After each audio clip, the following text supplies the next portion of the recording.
जय श्री कृष्ण, जय श्री राम, जय गौ माता, जय राधे श्याम। और आप सब कैसे हैं? आइए इस वीडियो में हम वैशाख मास की एकादशी की कथा सुन रहे हैं। एकादशी व्रत कथा। और इतना ध्यान रखिएगा, एकादशी के दिन 11 की कथा सुनने से हजारों गौ माता के गोदान के बराबर फल प्राप्त होता है। आप एकादशी का व्रत नहीं करते हैं तो भी आप इस कथा को सुनिए। और देखो, मेरे पास बनावटी बात नहीं है, मैं श्लोक कह रहा हूँ। पठना श्रवणाद राजन गौ सहस्र फलम लभेत। देखा, हे राजन, इस कथा को कोई पढ़ेगा, सुनेगा, सुनाएगा, उसे गौ सहस्र फलम लभेत, उसको हजारों गौ माता के दान का फल मिलेगा। सर्व पाप निर्मुक्त हो, सभी पाप जल जाएंगे। विष्णु लोके मय्यते, वो धरती छोड़कर भगवान नारायण के लोक में ही अंत में जाएगा। ये वर्णन किया गया है। आइए कथा शुरू करते हैं। युधिष्ठिर ने कहा, वैशाख शुक्ल पक्षे तो किन नाम एकादशी भवेत, किम फलम को विधिस्तत्र कथयस्व जनार्दन। भगवान, वैशाख मास के शुक्ल पक्ष में पड़ने वाली एकादशी का नाम क्या और उसका फल क्या है? तो भगवान कृष्ण कहते, इदमेव प्राप्रश्नम रामचंद्र ने धीमता। हे राजन, जैसे आपने पूछा ऐसे ही वशिष्ठम प्रति राजेंद्र तम मामन प्रक्षसी। ऐसे ही प्रभु राम ने गुरुदेव वशिष्ठ को ये पूछा था। राम जी ने पूछा था, भगवान स्रोत मिक्षामी व्रता नाम उत्तमोत्तमम सर्व पापक क्षयम कर्म सर्व दुख निवृत्तम। भगवान ने पूछा कि हे गुरुदेव, आप हमें यह बता दीजिएगा, हम आपसे पूछने के लिए जा रहे हैं, ऐसा कौन सा व्रत है जिसके करने से शीघ्र ही अपराध समाप्त हो जाते हैं, पाप खत्म हो जाते हैं, उसके बारे में आप बताइए। तो वशिष्ठ गुरुजी कहते हैं, उन्होंने कहा, साध पृष्ठम तैयार राम तवैसा निष्ठ कीमती। हे रामचंद्र, तुम्हारी निष्ठ कीमती है, तुमने उत्तम सवाल किया है।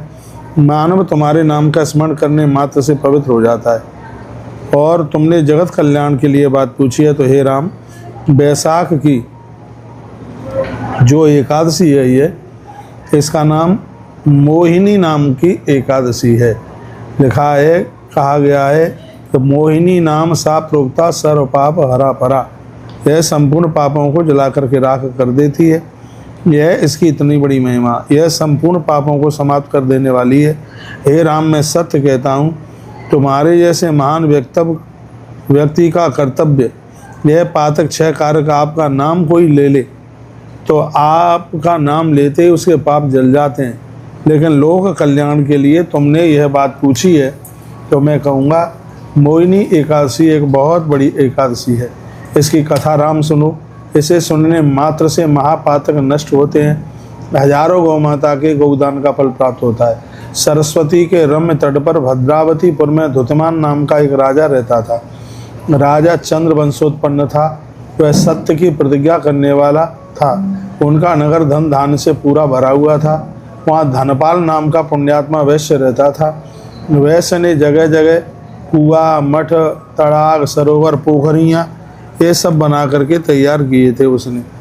वह विष्णु का बहुत बड़ा परम भक्त था, बहुत ही ज़्यादा भगवान का भक्त। विष्णु भक्ति रता शांता तस्यालन पंचपुत्र का सुमना धृतमा शैव मेधावी सुकृतस् था। उसके 5 पुत्र थे। उनका नाम सुमना, धृतमान, मेधावी, सुकृत तथा दृष्ट बुद्धि था। अंतिम पुत्र सदा पातक पापों में लिप्त था, और कहते हैं कि उसने देवता, ब्राह्मण, पितरों के प्रति हमेशा अश्रद्धा रखी। तो वह सदा अन्याय करने वाला, दुरात्मा, पितृद्रोही, माता पिता को कष्ट देने वाला था। घर का कुछ काम करता नहीं था, बाहर चौराहों पर घूमता था। पिता ने उसे घर से बाहर निकाल दिया। तब वह भूख प्यास से त्रसित होता हुआ बड़ा दुखित होकर के इधर उधर घूमने लगा। देखा, तस्करत्वम समारब्धम तत्रैव नगरे पितु। कहा जाता है कि वह गांव से बाहर निकल करके चोरी करने लगा, राज कर्मचारियों को लूटने लगा, परंतु धनपाल का पुत्र होने के कारण लोग उसे छोड़ देते थे। इसी तरह वह पुनः पुनः बंद होता तथा छोड़ा जाता। वह प्रतिवार दृढ़ जंजीरों से उसको बांधा जाता। हे महात्मा, अब मेरे राज्य में नहीं रह सकते। साधुओं से ऐसा कहकर उनको मारपीट करता था। यह कर कर उसे दृढ़ बंधन से छोड़ दिया। कहते हैं कि राजा का पुत्र होने की वजह से लोग उसको छोड़ देते थे, लेकिन इसने लोगों को बहुत भारी कष्ट दिया। आमिषाहार निरतो बने तिष्ठति सर्वदा। ग्रंथ में लिखा हुआ है, कहा गया, वन में वह आमिष यानी मांस खाने लगा, एवं वन में रहते हुए वो धनुष्वाण उठा करके बहुत बड़ी जीव हत्या उसने करी। मयूर, बगुला, तितर मुंह से खूब मार मार करके उसने खाए। कहते हैं कि जब वो बहुत ज़्यादा परेशान था तो एक दिन की बात थी, उसके किसी पुण्य की वजह से महात्मा कौंडिन्य ऋषि से उसकी मुलाकात हो गई।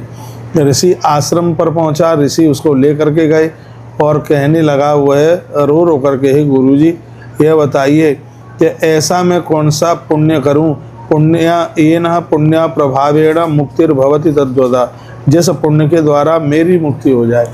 तो महात्मा कौंडिन्य ने कहा, षोडशैक मना भूत्वा येन पापक्षस्तदा वैशाखस्य सते पक्षे मोहिनी नाम विश्रुता।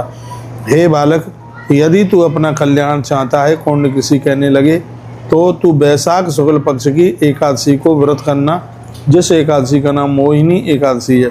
मेरे उपदेश से तो इसी एकादशी के अनुष्ठान के द्वारा तेरा उद्धार आत्म कल्याण हो जाएगा। इस व्यक्ति ने मोहिनी एकादशी का व्रत किया। स्वयं भगवान नारायण गरुण पर बैठ करके आए और दिव्य गरुण पर बैठ करके जगाम वैष्णवम लोकम सर्व उपद्रव विवर्जितम, सभी उपद्रवों को करने वाला ये धूर्त आज भगवान का इतना बड़ा भक्त बन गया एकादशी का व्रत करने से, कि भगवान नारायण के विमान में बैठकर, भैया गरुण पर बैठ करके यह भगवान के धाम के लिए चला गया। इसमें गरुण की बात लिखी है, भगवान के धाम के लिए चला गया। गुरुदेव वशिष्ठ कहते हैं, तीर्थम रामचंद्रोत्तम मोहिनी व्रतम, हे राम यह मोहिनी व्रत बहुत ज़्यादा उत्तम है। कृष्ण धर्मराज युधिष्ठिर को बताते हैं, कहते हैं सभी तीर्थों के व्रत इसके आगे 16वें भाग के बराबर भी नहीं। इसलिए हे राजन, यह व्रत पढ़ने से, सुनने से, संवाद करने से 1000 गौदान करने का फल प्राप्त होता है। पठना श्रवण याद राजन गौ सहस्र फलम लभेत। इतनी बड़ी महिमा है। ये हमने कथा आपको सुना दी, आपने सुनी, बहुत बहुत धन्यवाद आप सभी का। तो आपने एकादशी जो 27 तारीख को आप कर रहे हैं, यह व्रत कथा आप भी सुनिए, पढ़िए और अपनों को भी सुनाइए। वीडियो आगे जरूर भेजिए। अब मैं अगली पारण की वीडियो आपके लिए भेजूंगा, वैसे एकादशी का पारण का मुहूर्त कब है और कितने बजे करना है। हर हर महादेव, घर घर महादेव। बोलिए एकादशी मैया की जय हो।